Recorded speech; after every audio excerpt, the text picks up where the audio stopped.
Assalamualaikum warahmatullahi wabarakatuh.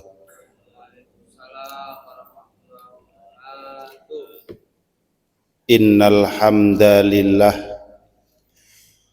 nahmaduhu wa nasta'inuhu wa nastaghfiruh wa na'udzu billahi min sururi anfusina wa min sayyiati a'malina. May yahdihillahu fala mudhillalah wa may yudlil fala hadiyalah. Asyhadu an la ilaha illallah wahdahu la syarikalah wa asyhadu anna Muhammadan abduhu wa rasuluhu la nabiyya ba'dah. Allahumma salli wa sallim ala sayyidina Muhammad wa ala ali sayyidina Muhammad. Faya ayyuhal hadirun rahimakumullah ittaqullaha haqqa tuqatihi wa la tamutunna illa wa antum muslimun. Allahumma nawwir qulubana wa quluba jami'i man hadara fi majlisina hadha binuril ma'rifah wa ilmil mukasyafah wal basirah wal iman wal islam. Ya Fattahu ya Alim iftah qulubana wa qulubahum futuhal arifin. Rabbana iftah bainana wa baina qaumina bil haqqi wa anta khairul fatihin. Allahumma inna nas'aluka fahman nabiyyin wa hifdzal mursalin wa ilhamal malaikatil muqarrabin. Allahumma aghnina bil ilmi wa zayyinna bil hilmi wa akrimna bit taqwa wa jammilna bil afiyah bi rahmatika ya arhamar rahimin. Rabbi shrah li sadri wa yassir li amri wahlul 'uqdatam min lisani yafqahu qawli. Amin. Amma ba'du. Hadratal kiram, para alim, para ulama, para kiai, para tokoh masyarakat, wabil khusus Bapak Imam kita, mudah-mudahan beliau senantiasa diberi kesehatan oleh Allah Subhanahu wa Ta'ala.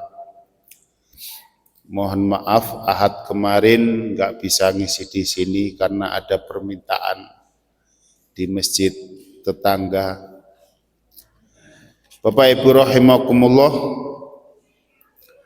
ini masuk bulan Sya'ban, saya akan menerangkan hal-hal besar yang terjadi pada bulan Sya'ban.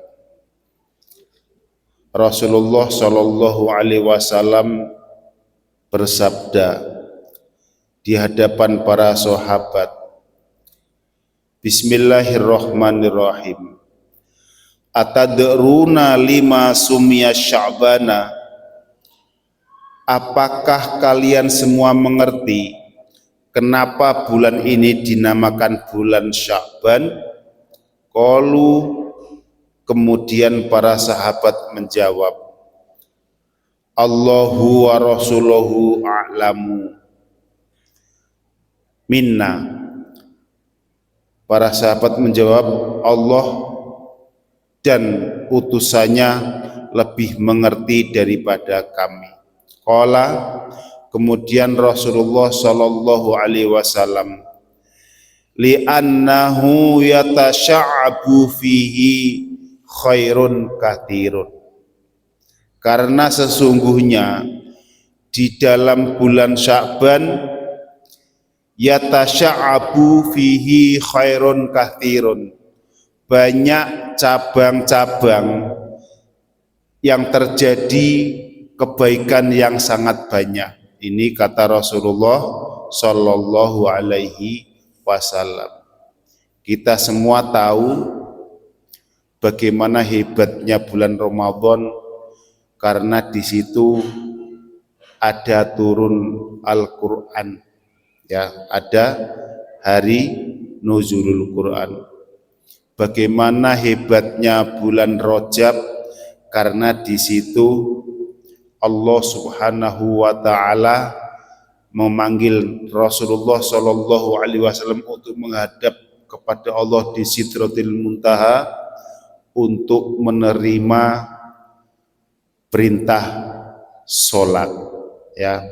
Jadi Rasulullah Shallallahu alaihi wasallam, sedikit ini saya kupas, ketika mengalami amul huzni karena ditinggal wafat oleh pamannya, 4 hari kemudian ditinggal wafat oleh Sayyidatina Khadijah. Setelah itu kafir Quraisy semakin terang-terangan memusuhi Nabi Muhammad Sallallahu Alaihi Wasallam. Kemudian Nabi mendapatkan perintah dari Allah untuk hijrah ke tanah Taif dengan harapan dakwah di Taif mungkin lebih diterima daripada di Mekah. Rupanya di Taif malah lebih parah, malah lebih dahsyat penentangan kepada Nabi Muhammad Shallallahu Alaihi Wasallam. Karena saking susahnya, saking menderitanya, maka Allah Subhanahu wa taala menyuruh Nabi untuk rihlah, yaitu Isra. Hikmah daripada Isra Mi'raj itu adalah ketika Nabi Muhammad Shallallahu alaihi wasallam mengalami kedzaliman yang sangat dahsyat, ketika Nabi Muhammad mengalami kesusahan yang sangat dahsyat dan Nabi ridho. Makanya ada hadisnya, doa Nabi ketika di Taif, ya Allah, aku ini mau engkau taruh di mana saja, ya, mau dikasihkan orang-orang yang sangat garang memusuhi saya, kata Nabi, saya ridho. Yang penting engkau tidak pernah murka kepadaku. Itu hikmahnya apa? Ketika kita ini sebagai umat Nabi Muhammad Shallallahu Alaihi Wasallam mengalami kesusahan yang amat dahsyat, ya, terus kita ridho, nggak pernah ngeluh. Bagaimana cara orang ridho ketika mengalami kesusahan? Ya Allah, saya ini hambamu, engkau yang menciptakan saya, engkau yang menghidupkan saya hidup di bumimu, maka mau engkau jadikan apapun aku ini, terserah engkau. Mau dibuat miskin terserah engkau, mau dibuat sakit terserah engkau. Yang penting engkau ridho kepadaku. Ya.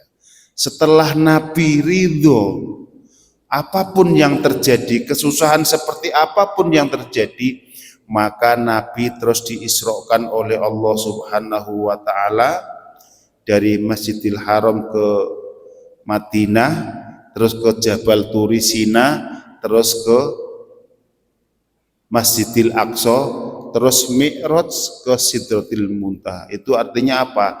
Kalau kita mengalami kesusahan yang tidak ada solusinya, ya, untuk kemampuan kita, maka satu-satunya yaitu kita mesti ridho dengan Allah Subhanahu wa taala. Ketika Nabi ridho, maka Nabi diangkat oleh Allah Subhanahu wa taala ke Sidratil Muntaha, tempat yang paling tinggi.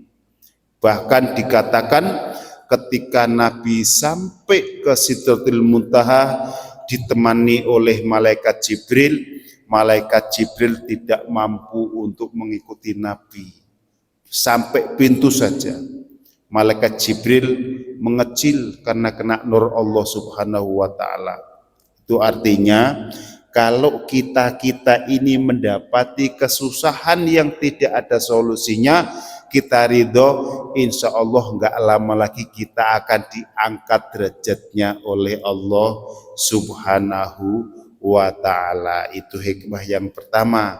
Kita mesti ridho oleh apapun yang diberikan oleh Allah Subhanahu wa ta'ala. Tugas kita hanya berusaha, bekerja dan ibadah. Ya, makanya di dalam kitab Ihya Ulumuddin kalau enggak salah saya menemukan makalah man talabad dunya halalan, barang siapa mencari dunia dengan halal, tahfifan li ahlihi, dalam rangka untuk meringankan kebutuhan keluarganya, ya, dan mengerjakan sholat 5 waktu dengan berjamaah.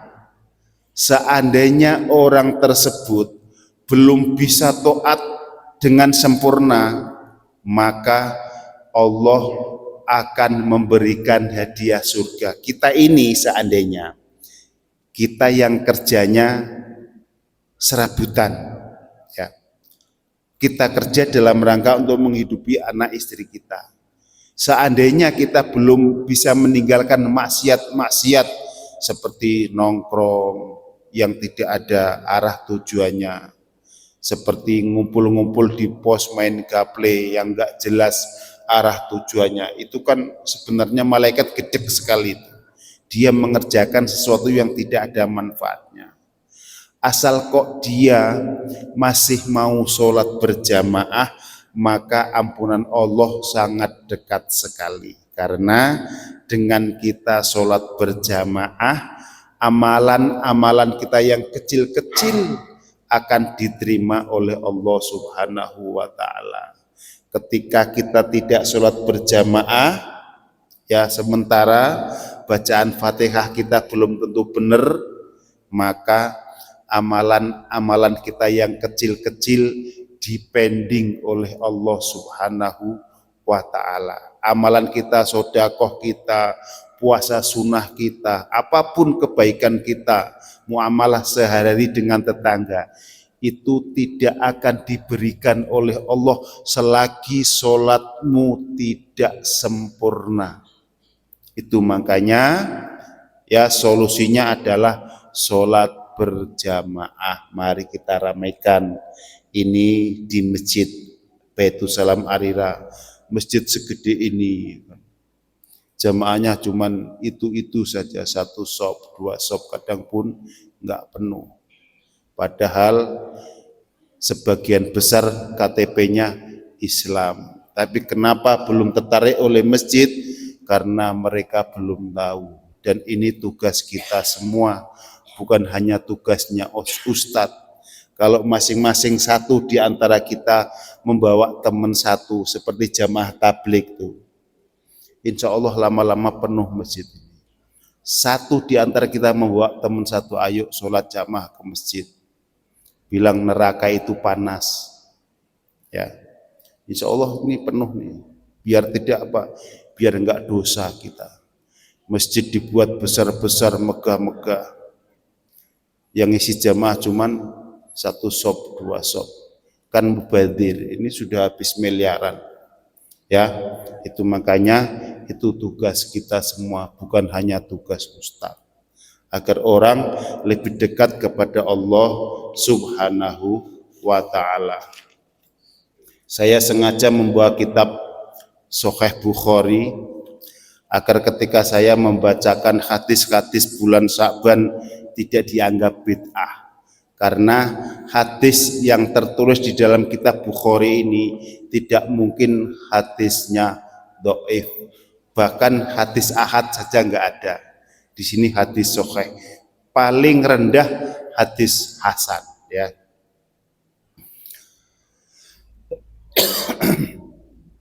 Tadi dijelaskan oleh Rasulullah Shallallahu Alaihi Wasallam kenapa dinamakan bulan Sya'ban.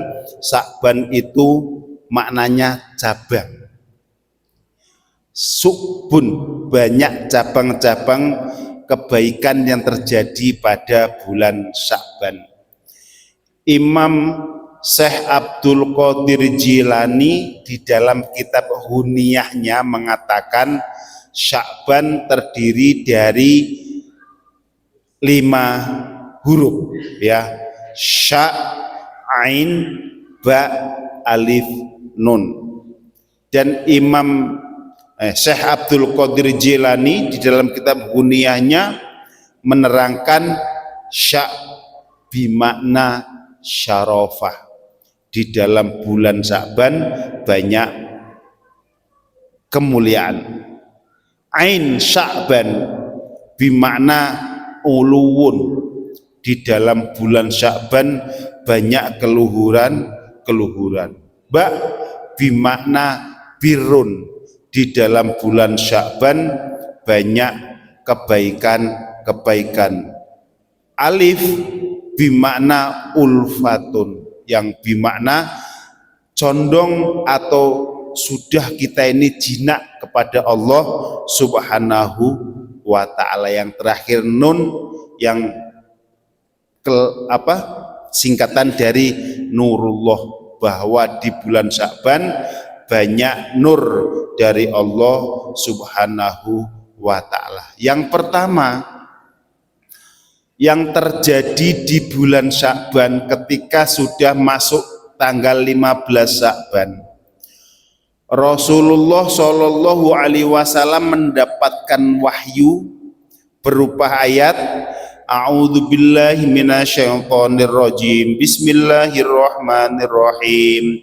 Innallaha wa malaikatahu yusholluna 'alan nabi ya ayyuhalladzina amanu shollu 'alaihi wa sallimu taslima.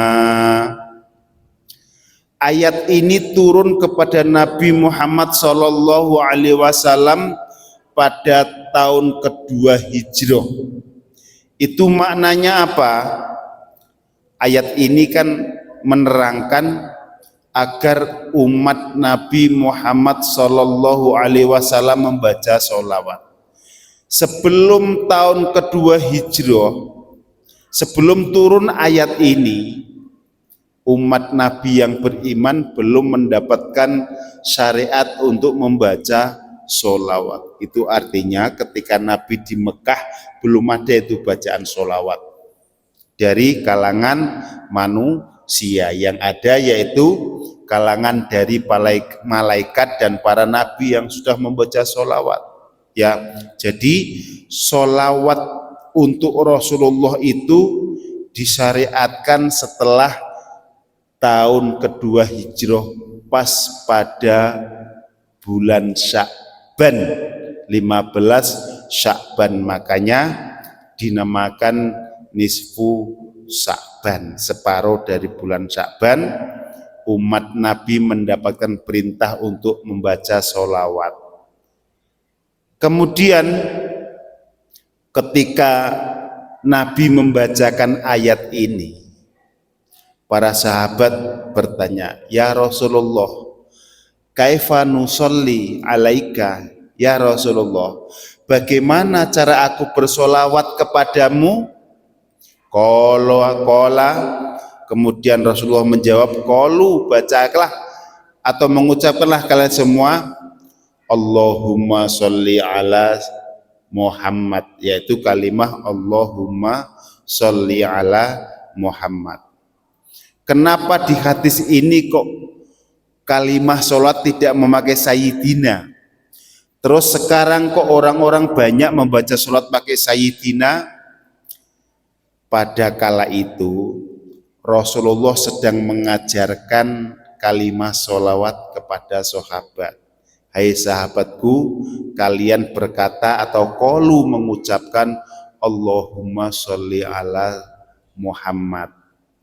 Karena Nabi yang berkata, Nabi tidak mengatakan tuan atau baginda. Karena Nabi tidak gila hormat. Contoh, misalkan bapak-bapak bilang sama saya, "Pak Joko, bagaimana caranya aku menegurmu agar nampak terhormati sama sampean?" Contoh, tentu saya bilang, "Ya udah, panggil aja saya Pak Joko."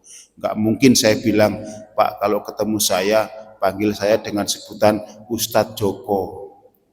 Itu kan enggak etis. Saya sebagai orang yang ilmunya pas-pasan meminta agar dipanggil ustadz. Itu kan enggak etis ya. Begitu juga Nabi di depan para sahabat, Nabi enggak bilang, hai para sahabat, ketika engkau membaca salat Allahumma sholli ala sayyidina Muhammad, ya, semua keberkahan, semua rahmat mudah-mudahan selalu kepada baginda Nabi. Karena yang bilang begitu Nabi, makanya Nabi enggak bilang sayyidina, tapi sahabatnya ketika menyebut nama Nabi pakai sayyidina, pakai pangkatnya. Allah saja di dalam Al-Quran ada 4 ayat yang menyebut nama Muhammad, itu pasti diikutkan nama pangkatnya, yaitu kenabian. Seperti tadi, innallaha wa malaikatahu yusholluna 'alan nabi. Allah dan malaikatnya membaca surat kepada Nabi. Tidak innallaha wa malaikatahu yusollu 'ala Muhammad, tidak begitu. Allah setiap nyebut nama Muhammad pasti disertakan pangkatnya. Masa kita sebagai umatnya yang bukan siapa-siapa membaca sholat hanya Allahumma sholli ala Muhammad? Hendaknya diberi Allahumma sholli ala Sayyidina Muhammad. Sayyidina itu maknanya baginda Nabi Muhammad Shallallahu Alaihi Wasallam. Itu yang pertama, ayat turun perintah agar kita membaca sholawat pada tahun kedua hijrah pas malam nisfu Sya'ban, ya. Yang kedua, turun ayat perintah agar Nabi Muhammad Shallallahu Alaihi Wasallam memalingkan arah kiblatnya ketika sholat. Yang pertama, ada perintah Nabi disuruh sholat menghadap Baitul Maqdis, ya. Kemudian Allah menyuruh Nabi Muhammad Shallallahu Alaihi Wasallam untuk sholat menghadap ke Masjidil Haram. Itu juga terjadi pada bulan Sya'ban. Di dalam ayat qad nara taqallubu wajhika fis sama' falanuwalliyannaka kiblata taroha. Kata Allah Subhanahu wa ta'ala, aku sering melihat engkau mengenadahkan wajahmu ke arah langit, ya. Kemudian fawalli wajhaka satrul masjidil haram wa haitsu ma kuntum fawallu wujuhakum satro. Ini adalah perintah Nabi ketika melaksanakan sholat suruh menghadap kiblat yaitu Masjidil Haram. Ini terjadi pada bulan Sya'ban, ya. Jadi di dalam bulan Sya'ban banyak terjadi kejadian-kejadian besar. Kemudian di dalam bulan Sya'ban juga Allah Subhanahu wa ta'ala menerima setoran amal umat Nabi Muhammad secara tahunan. Ada sebuah hadis, Bismillahirrahmanirrahim, ta'ridul a'mali yaumal isnani wal khamisi fa uhibbu ayya ridho amali wa ana so'imun. Pertama, amalan orang itu disetorkan oleh malaikat harian. Kemudian ada mingguan, ya. Wa turfa'ul a'malu yata'aqabuna fikum malaikatun fil laili wan nahari wa malaikatun wa yajtami'una fi sholatil fajri was sholatil asri. setiap hari amalan kita disetor oleh malaikat ke langit, yaitu pada kejadian pas sholat asar. Malaikat yang sip malam, ini subuh ini malaikat habis subuh naik ke atas. Ditanya oleh Allah Subhanahu wa ta'ala, ya, tsumma ya'rujul ladzi fikum fayas'aluhum rabbuhum wa huwa a'lamu bihim kaifa taraktum ibadi fayaquluna taraknahum wa hum yusallun wa atainahum wa hum yusallun. Di dalam hadis ini, ketika malaikat yang sip malam pada subuh hari, malaikat naik melaporkan amalan-amalan manusia, dan malaikat yang sip siang pada waktu asar naik kepada Allah Subhanahu wa ta'ala untuk melaporkan amalan umat Nabi pada siang hari. Kemudian Allah berkata kepada malaikat, ya malaikat, ketika engkau tinggalkan, sedang apa para hambaku umat Nabi Muhammad Sallallahu Alaihi Wasallam? Malaikat berkata, ya Allah, ketika subuh tadi saya tinggalkan, umat Muhammad yaitu hambamu sedang melaksanakan sholat subuh. Begitu juga yang malaikat sip siang lapor kepada Allah, ya Allah, ketika aku tinggalkan, umat Nabi Muhammad Shallallahu Alaihi Wasallam juga sedang melaksanakan sholat. Itu makanya kita perlunya sholat subuh.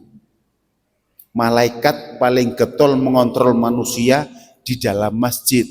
Ketika malaikat datang, kita sedang melaksanakan sholat, dilaporkan kepada Allah. Ketika malaikat meninggalkan kita untuk bergantian sip, kita juga sedang melaksanakan sholat. Itu makanya subuh dan waktu asar itu jangan sampai kita tidak melaksanakan sholat jamaah, karena catatan harian kita akan menjadi baik ketika malaikat naik melaporkan amal kita, kita sedang sholat jamaah di masjid. Dan ketika Nabi datang untuk ketika malaikat datang untuk mencatat semua amalan kita, kita sedang melaksanakan sholat di masjid. Itu makanya asar dan subuh ini betul-betul kita jaga, jangan sampai kita tidak sholat jamaah di masjid. Seandainya yang kerja di PT yang nggak mungkin pergi ke masjid, maka dia harus menggalang sholat jamaah di kantornya. Panggil teman-teman, yuk bro, kita sholat berjamaah, walaupun hanya 3 orang, itu sudah termasuk sholat jamaah. Agar apa? Agar catatan kita ke hadapan Allah Subhanahu wa ta'ala, ketika malaikat melaporkan kita, malaikat datang kita sedang sholat di masjid, malaikat meninggalkan kita juga kita sedang sholat di masjid. Kemudian ada amalan kita yang dilaporkan kepada Allah Subhanahu wa ta'ala, yaitu seminggu, ya. Tu'radul a'mali yaumal isnaini wal khamis fa uhibbu ayya radha amali wa ana shaimun. Setiap seminggu sekali amalan kita disetor kepada Allah Subhanahu wa ta'ala pada hari Kamis. Itu makanya hari Kamis disunahkan kita puasa, agar malaikat naik mi'raj kepada Allah melaporkan amalan kita, kita sedang keadaan puasa. Ini Nabi, fa uhibbu ayya'radha amali wa ana shaimun. Ketika diangkat amalku kepada Allah Subhanahu wa ta'ala, yaitu saya sedang melaksanakan puasa. Yang tahunan adalah bulan Sya'ban. Wa anna amalu amin, ya. Adapun amalan manusia tahunan yurfa'u fi Sya'bana, akan diangkat oleh Allah Subhanahu wa taala pada bulan Sya'ban, wa huwa fi nisfil laili minas Sya'ban, yaitu di pertengahan bulan Sya'ban. Dzalika syahru yakfulun nasu anhu baina Rajaba wa Ramadhana. Pada bulan ini banyak dilupakan manusia, yaitu karena dihimpit oleh bulan Rajab dan bulan Ramadan. Huwa syahrun turfa'ul a'malu ila rabbil alamin fa uhibbu ayyarfa'a amali ana so'imun. Ini sekali lagi dalil bahwa kita disuruh berpuasa di hari nisfu Sya'ban, karena malaikat akan melaporkan semua amalan kita selama setahun pada malam nisfu Sya'ban, dan nanti setelah 15 hari Sya'ban catatan kita kosong, itu memulai catatan yang baru. Itu makanya para ulama banyak yang mengajak kita untuk qiyamul lail di dalam bulan nisfu Sya'ban, pas pertengahan bulan Sya'ban. Kata Nabi Muhammad SAW, sholat pada malam nisfu Sya'ban paling baik adalah sholat tasbih. Dan Nabi memerintahkan bagi orang-orang yang malas sholat sunnah, minimal seumur hidup sekali sholat tasbih. Diperintahkannya sebenarnya setiap hari karena sholatnya berat, bacaannya banyak. Setelah takbiratul ihram, Allahu Akbar, kita disuruh membaca subhanallah walhamdulillah wala ilaha illallah wallahu akbar 15 kali. Setelah kita ruku' i'tidal, setelah membaca Rabbana lakal hamdu mil'us samawati wa mil'ul ardi wa minuma syi'ta min syai'im ba'du, sebelum ruku' kita suruh membaca subhanallah walhamdulillah wala ilaha illallah wallahu akbar 10 kali. Setelah kita ruku', kita membaca subhana rabbil azimi wa bihamdi, kita suruh membaca subhanallah walhamdulillah wala ilaha illallah wallahu akbar 10 kali. Dan sholat tasbih ini kalau kita laksanakan hampir memakan waktu setengah jam, hanya 2 rakaat, minimal seumur hidup sekali, ya. Sayugianya setiap hari atau setiap minggu, minimal lagi setiap malam nisfu Sya'ban, karena pada malam itu amalan kita akan diangkat oleh malaikat, disetorkan kepada Allah Subhanahu wa ta'ala. Terus ada sebuah hadis mengatakan makruh makruh puasa sunnah setelah jatuh nisfu Sya'ban, pertengahan Sya'ban. Itu betul, karena bagi orang yang tidak pernah melakukan sekali saja puasa sunnah, maka dimakruhkan. Itu makanya selama setahun jangan sampai kita tidak melaksanakan puasa sunnah, minimal sehari saja, entah di bulan Rajab lah, entah di Ayamul Bid lah, kita puasa sunnah, sehingga ketika setelah bulan nisfu Sya'ban dan catatan kita kosong untuk dicatat yang pertama kali, kita sedang melaksanakan puasa sunnah. Sampai di akhir bulan Sya'ban, maka kita tidak dianjurkan puasa sunnah karena itu yaumus syak, hari-hari yang meragukan sudah masuk bulan puasa atau belum ya. Kemudian di dalam bulan Sya'ban, kenapa orang-orang melaksanakan ruwahan ya? Apakah itu ada dalilnya atau itu hanya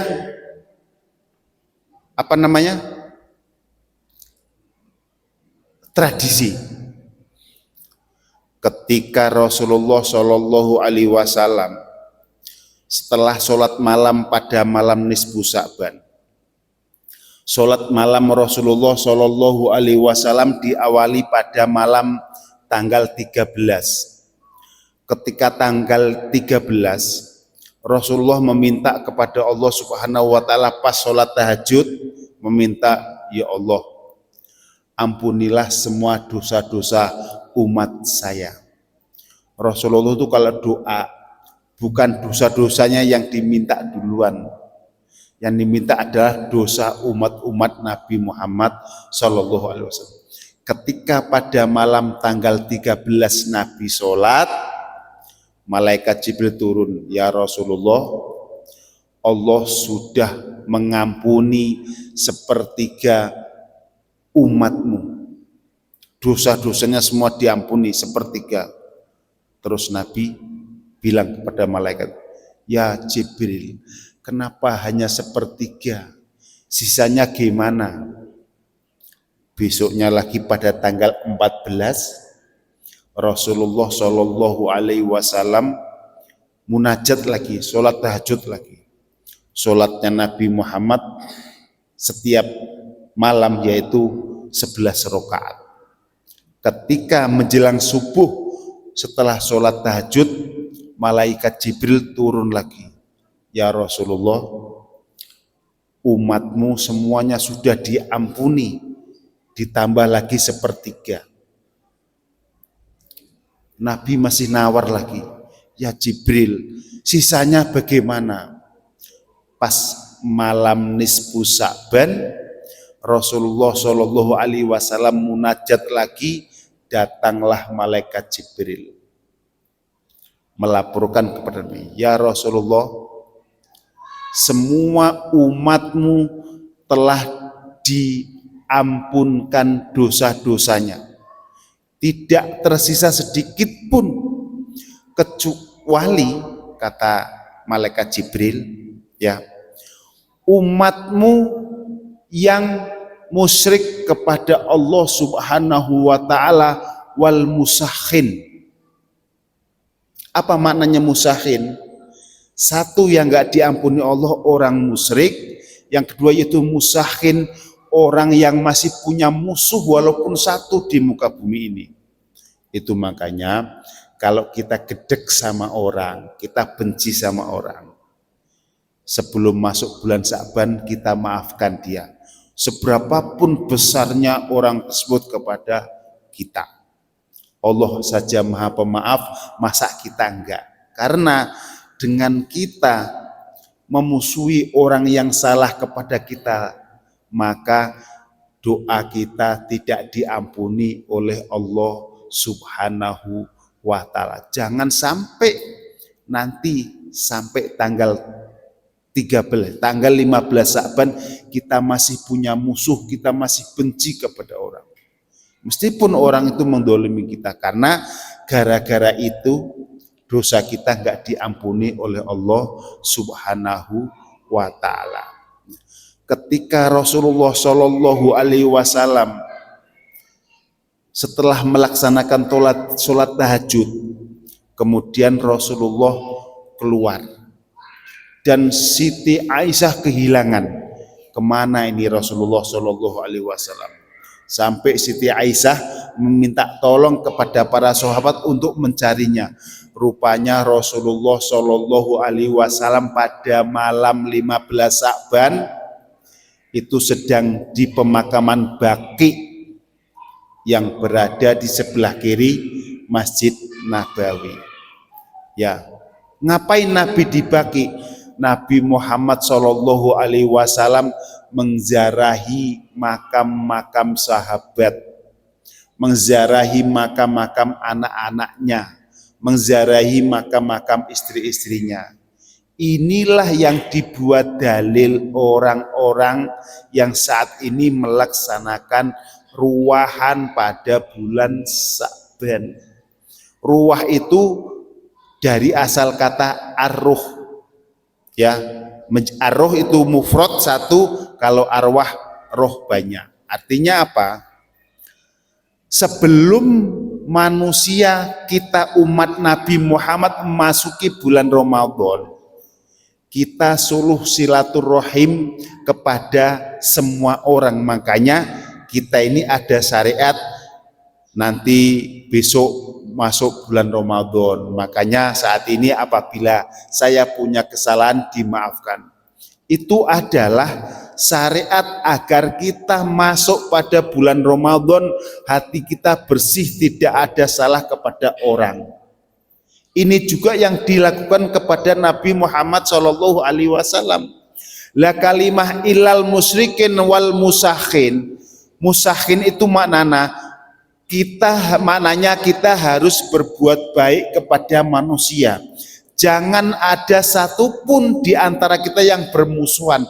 Karena ketika ada orang yang bermusuhan, maka doanya tidak diijabah pada malam Sa'ban, nisfu Sa'ban. Begitu juga musakhin di sini, kita nggak boleh punya musuh terhadap orang-orang yang sudah meninggal. Karena Rasulullah saja ketika malam nisfu Sa'ban mengziarahi orang-orang yang di pemakaman Baqi. Itu artinya apa? Ketika kita ini mendoakan leluhur kita di pemakaman, maknanya kan kita sudah memaafkan kesalahan dia. Gak mungkin orang itu mendoakan apabila tidak memaafkan. Itu makanya ada syariat ruwahan, ya. Dan itu banyak dilakukan kepada orang-orang dari kaum Ahlus Sunnah wal Jamaah. Sudah masuk Isyraq? Belum. Ya. Jadi Bapak Ibu rahimakumullah, ruwahan itu bukan nggak ada dalilnya. Kita disuruh bersedekah, kita disuruh berdoa, kita disuruh membaca tahlil, tahmid, tasbih. Lah orang ruwahan itu apa yang dibaca? Kita manggil tetangga, suruh baca Quran, suruh baca tasbih, suruh baca tahlil. Setelah itu kita diberi makanan. Itulah bentuk sedekah dari kita. Ya, itu makanya salah besar kalau ada orang mengatakan ruwahan itu adalah bid'ah. Nabi tidak pernah melaksanakan. Iya, Nabi dulu sedekahnya di bulan ruwah bukan ngumpulin orang untuk kenduri, bukan. Nabi bagi-bagi roti dan bagi-bagi kurma. Ya, lah karena kita sibuk mau bagi-bagi, sayugianya kita panggil orang-orang itu untuk ngumpul di rumah, baca doa bareng-bareng, dan setelah itu pulangnya dibawain makanan. Dari situlah dalil kita ruwahan, karena Nabi juga melaksanakan ruwahan. Buktinya Nabi pada malam nisfu Sa'ban mendatangi pemakaman Baqi untuk mendoakan para sahabatnya, para anak-anaknya, para istrinya dan kaum mukminin, ya. Jadi endingnya, hikmahnya, jangan sedikit-sedikit kita menghukumi orang beramal bid'ah. Dikaji dulu kitabnya, baru kita mengatakan bid'ah. Hadis Bukhari, Sahih Bukhari, atau hadis Sahih Muslim, ini yang matan yang gundul saja, ini hanya 1 juz. 1 juz Bapak. Dan ini semuanya ada 4 juz. Lebih dari 20 hadis sahih. Ya, ini kalau dikaji, ini 8 tahun nggak akan tamat. Kalau sehari cuma mengkaji 1 hadis, sampai jenggotnya putih nggak paham nih ngaji ilmu hadis. Itu makanya sebelum kita mencari ilmu yang banyak, sebelum kita membaca hadis secara khatam, maka jangan sedikit-sedikit menghukumi amalan manusia bid'ah.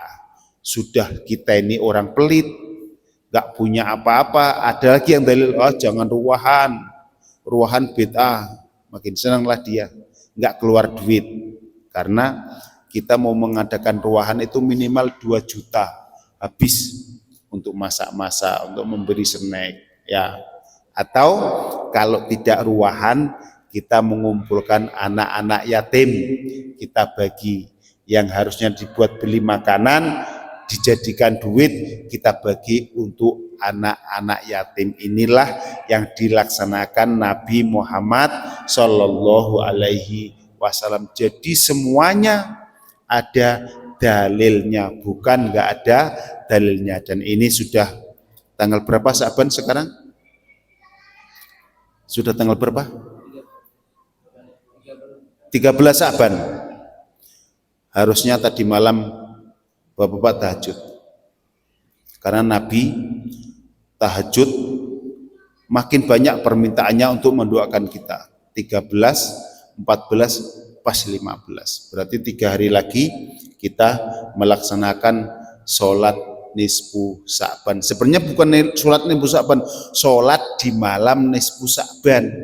Karena sholat nisfu Sa'ban enggak ada hadisnya, yang ada adalah sholat di malam nisfu Sa'ban. Dan di situ Allah Subhanahu wa taala menyuruh para malaikat, ya malaikatku turun ke bumi, dipantau siapa saja umat Rasulullah yang pada malam ini meminta, maka akan aku kasih. Siapapun yang meminta ampunan, maka akan aku ampunkan. Siapapun yang punya hajat, maka hajatnya akan aku kabulkan. Illal musyrikin au musahin, kecuali orang yang musyrik, yang menyekutukan Allah. Siapa itu? Orang yang masih percaya dengan dukun. Misalkan di rumah duitnya hilang, dia datang ke seorang dukun. Sekarang itu dukun sama kiai beda-beda tipis. Oh, orang yang ambil duitmu nggak jauh-jauh dari sini, orangnya begini. Akhirnya kita bermusuhan dengan tetangga kita gara-gara barang kita hilang, kita datang ke dukun. Dulu bapak saya pernah mengajarkan, kalau engkau kehilangan barang yang berharga, terus kamu pikir, katanya, pikir gimana Pak? Yang ngambil itu manusia atau bukan? Ya tentu manusia. Manusia itu siapa? Kan dia makhluk Allah. Makhluk Allah kan sama juga butuh kebutuhan, punya kebutuhan. Artinya setelah barangmu hilang, kamu ikhlaskan saja. Dia pun yang ngambil manusia, makhluk Allah. Mungkin dia lagi nggak punya duit untuk makan keluarganya. Jadi kita ikhlaskan. Satu. Keduanya, mungkin kamu kurang zakat. Makanya barangmu diambil paksa oleh Allah Subhanahu wa taala. Padahal perintahnya zakat itu tidak harus nunggu nisab. Kalau bapak-bapak mau zakat nunggu nisab, insya Allah nggak bakalan zakat. Karena nisabnya yaitu 45 gram emas. Sekarang harga emas 3 juta bro, kalikan 43. Pas mau zakat, gede nih, ada 12 juta, dapat Honda Beat ini, nggak jadilah zakat, buat beli motor saja. Itu makanya zakat kita agak ringan. Berapapun kita menerima duit dalam 1 bulan, langsung dipotong 2,5% untuk zakat. Jangan nunggu nisab. Kalau nunggu nisab, keburu iblis datang menghantui kita. Uang 14 juta kok buat zakat, coba buat beli motor. Anak muda kemana-mana pakai motor. Itu bapak-bapak. Jadi Imam Ghazali mengajarkan, ketika kita mendapatkan duit berapapun itu, diambil 5%. Yang 2,5% untuk zakat, yang 2,5% untuk ditaruh. Untuk apa? Barangkali emak kita butuh duit, aku nggak punya duit, itu yang 2,5% dikasihkan. Oh, barangkali tangga kita lagi ketengsek, kepepet, nggak punya duit mau bayar listrik, itu yang 2,5% kita keluarkan untuk membantu mereka. Insya Allah kalau bapak-bapak ini dilaksanakan kaya, insya Allah kaya, usahanya semua lancar. Dan ini sudah saya praktekkan. Saya punya usaha, nggak pernah saya minta proposal ke pemerintah, aku kasih proyek dong, nggak pernah. Orang kantor itu yang datang ngasih proyek, Pak tolong buatkan ini, tolong buatkan ini. Dengan syarat setiap kita dapat gaji, keluarkan dulu 5%, jangan diotak-atik buat kebutuhan kita. Ya, 2,5% untuk bayar zakat, 2,5% untuk barangkali ada orang yang membutuhkan atau untuk kebaikan-kebaikan. Contoh nih, setelah pengajian ada makan-makan, yaitu yang kita pakai yang 2,5% untuk sedekah. Ya, ketika kita menafkahkan 5% itu, maka Allah pasti akan melipat gandakan rezeki kita. Pokoknya kalau kita mau senang di dunia ini, usaha kita mau gampang, jualan mau laku, ini caranya. Setiap berapapun kita dapat duit, sisihkan 5%. 2,5% untuk zakat, 2,5% untuk sedekah, untuk membantu orang. Wallahu a'lam bishawab. Karena ini sudah pertengahan bulan Sya'ban, nanti kita jumpa lagi di bulan Ramadan. Karena pertemuan kita hanya sebulan sekali. Dan dari saya, apabila selama ini banyak tutur sapa kata yang salah, yang kurang berkenan di hati bapak-bapak, mohon dimaafkan. Saya akhiri kajian pada pagi hari ini dengan doa kafaratul majlis. Subhanakallahumma wa bihamdika asyhadu alla ilaha illa anta astaghfiruka wa atubu ilaik. Wassalamualaikum warahmatullahi wabarakatuh.